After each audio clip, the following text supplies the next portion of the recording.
नमस्कार, आप देख रहे हैं न्यूज इंडिया एक्सप्रेस और मैं हूं आपके साथ हिमांशु उपाध्याय। जैसा कि आप जानते हैं कि भारत में हर साल करीब 26,000 टन प्लास्टिक कचरा निकलता है। प्लास्टिक का कचरा के मामले में भारत को यूरोपीय संघ और अमेरिका के बाद तीसरा सबसे बड़ा देश माना जाता है। इसलिए आज समय की मांग है कि पृथ्वी को बचाया जाए।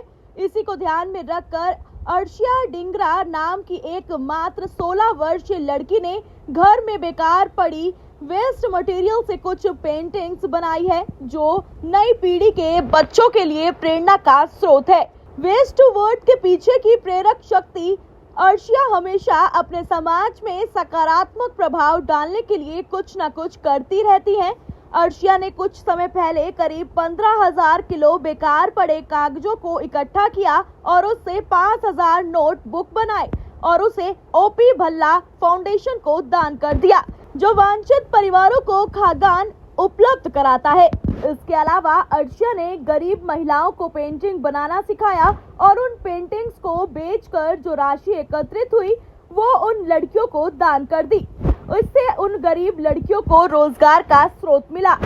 अर्शिया द्वारा किए गए इस महान कार्य के लिए कुछ सामाजिक संस्था जो पर्यावरण के लिए काम करती है, उसने अर्शिया को सम्मानित भी किया है। इनमें OP Bhalla foundation, OOJ foundation, eco club India जैसे विभिन्न गैर सरकारी संगठन शामिल है।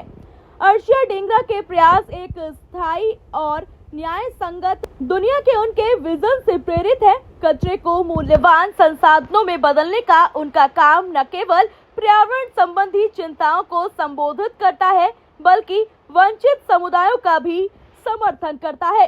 कचरे के पृथक्करण और पुनर्चक्रण को बढ़ावा देकर उनका उद्देश्य दूसरों को अपने दैनिक जीवन में स्थायी प्रथाओं को अपनाने के लिए प्रेरित करना है।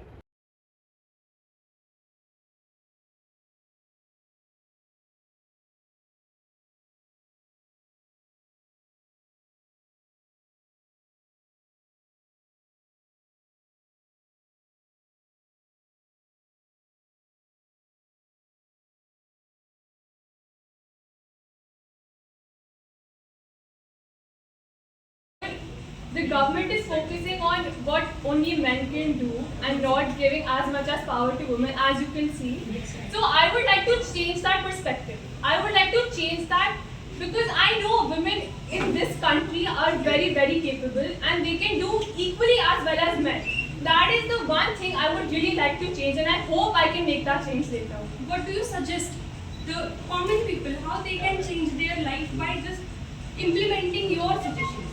So I think if they start few of the initiatives that I have done, it could really impact. See, because the only one that the thing that I am doing has really created an impact. So what if all the underprivileged people also do it, and all of everyone does it? So can you imagine how great the impact would be? It will be impressive. Exactly. My second question is, mechanism of waste collection in India is inadequate. How do you see it? So that's why she's working on household basis. Of course, not on the industries, but she's going to each and every household. She's telling everybody to segregate waste. She has gone to colonies altogether, each and every house, told them about waste segregation, distributed bins accordingly.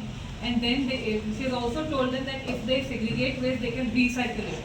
Her recycling of paper and recycling of plastic is a live example.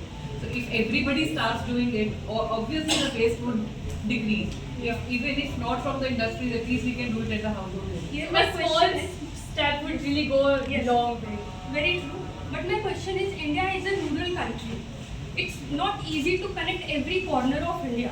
That's why, but one man can suggest other, and a chain can build a huge. That's why specifically I'm focusing more on underprivileged women and children who would really, because we are the youth and we really have to do something to save our planet. So starting like that and building on, And then would we be have a to in any case start from somewhere. Then it You would guys are encouraging, and all the best for your future visions. Thank you. Okay आज जैसे आपने कहा कि जो भी waste material से आपने product बनाया उसे सेल किया और उससे जो बेनिफिट हुआ उसे आप डोनेट कर रहे हैं। ये जो डोनेशन का आपका थॉट आया डोनेट करने का thought, ये कैसे आया? क्योंकि आजकल के बच्चे के पास पैसे होते हैं तो वो मॉल में जाते हैं, कपड़े खरीदते हैं, वगैरह वगैरह मार्केटिंग करते हैं, आपने ये डोनेट का ऑप्शन क्यों चुना? ठीक है, मैं आपको बताती हूँ। मेरा एक ही ड्रीम था to give back to the society, to help the community. तो मैं हमेशा से यही कहना चाहती हूँ कि जो भी मैं कर रही हूँ वो मैं अपनी सोसाइटी के लिए कर रही हूँ, मैं अपने अर्थ के लिए कर रही हूँ। बिकॉज अगर हम नहीं करेंगे तो फिर कैसे होएगा, इतना ज़्यादा वो हो जाएगा पोल्यूशन और वो। तो मेरा ये स्टेप है कि मुझे अपनी सोसाइटी को वापस देना, बिकॉज इतना कुछ हमने करा है और हमने हमारी मदर अर्थ ने हमें इतना कुछ दिया है, तो हमें भी उसे वापस देना चाहिए। इस तरह की तमाम जानकारी के लिए जुड़े रहें हमारे साथ। धन्यवाद।